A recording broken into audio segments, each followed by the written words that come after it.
आज हम बनाने जा रहे हैं सहजन के फूलों की सब्जी यानी कि मोरिंगा। इससे पहले हम अच्छे से साफ करके अच्छे से वॉश कर लेंगे 2 से 3 बार और उसको 4 से 5 मिनट के लिए बॉईल कर लेंगे। अब इसका तड़का बनाएंगे। तड़के में ऑयल डालेंगे। ऑयल गर्म होते ही बारीक कटा हुआ प्याज, बारीक कटी हुई हरी मिर्च, इसको अच्छे से भून लेंगे ब्राउन होने।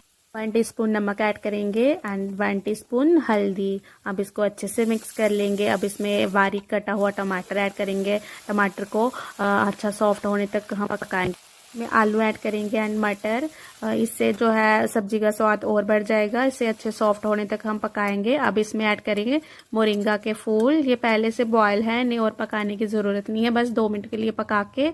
अब इसमें सब्जी बहुत ही हेल्दी है। इसको चटपटा बनाने के लिए मैंने इसमें 1 टीस्पून आमचूर पाउडर ऐड किया है।